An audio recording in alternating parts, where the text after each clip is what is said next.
Technology doesn't exist. What kind of technologies exist that allow you to handle, treat, and manage those chemicals without doing any kind of damage to waters of the state or to the ground?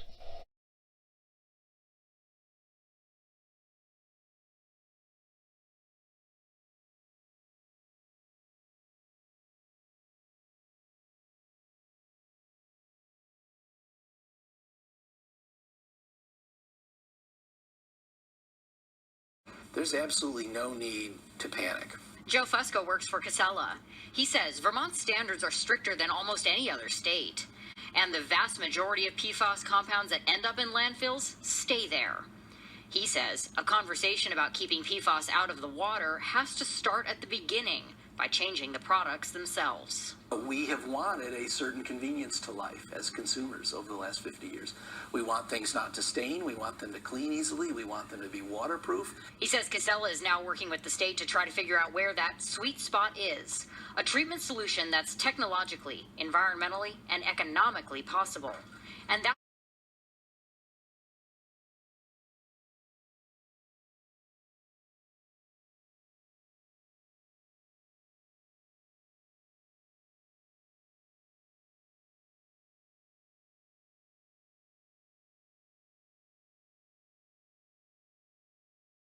very, very well. It's a global issue. If you squeeze a balloon, it's going to bubble out somewhere else. And just as you said,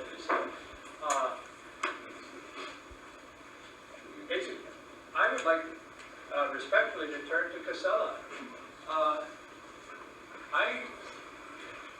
would ask your landfills are dependent on treating your leachate in New York, wherever you have landfills. Do you feel strongly that wastewater treatment plants as designed, and do you think they're capable of treating these new emerging chemicals? So I think it's a very fair question, and I think that first of all, I'd like to say that I really respect Mr. Ben the last 50 years of hard work in the watershed and the work that he's done, and all of you to protect the watershed. So we're working in conjunction with the Agency of Natural Resources, and the science that they have at this point in time says that there is no health risk to human or to the environment.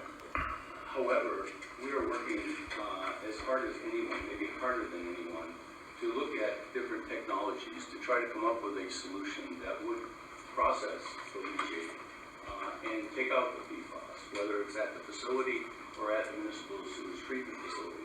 If you can think about this in the right context, 2 years ago, we weren't talking about PFAS.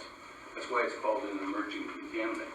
We're doing everything that we can, and I believe that the health department and the Agency of Natural Resources, in fact, is really out ahead of this. They have already set a groundwater standard.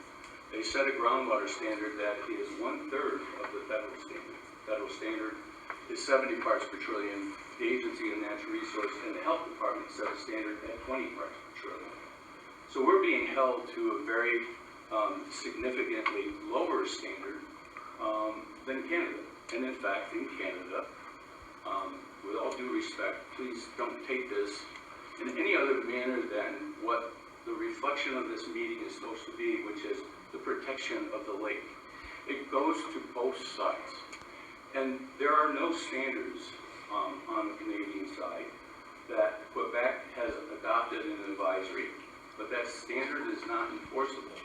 And so and in addition to that, there are 3 municipal sewage treatment facilities, albeit very small, that do discharge into the lake.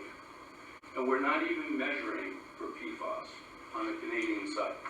Now, having said that, I'm not looking for any relief from a Casella perspective. We're going to do our job.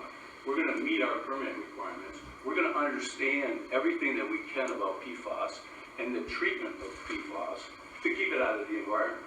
We're going to do our job. We've done our job for 45 years. And the notion of anything other than that is just not at all reflective of who we are as an organization or the hundreds of employees that we have that do that hard work every day, including the driver who was injured and almost killed last week in terms of the Leachate truck. And the notion that we were doing something wrong or nefarious or things of that nature is just really, we're tired of that. Let's have a real conversation about how we do a better job from an environmental perspective with regard to emerging contaminants, because next year we may very well be faced with other emerging contaminants that no one even has a clue about today. We're doing our job, and we'll continue to do that in a very positive fashion. That's my perspective about what is happening and not happening in Canada. And believe me, I do that with all due respect to everyone from Canada.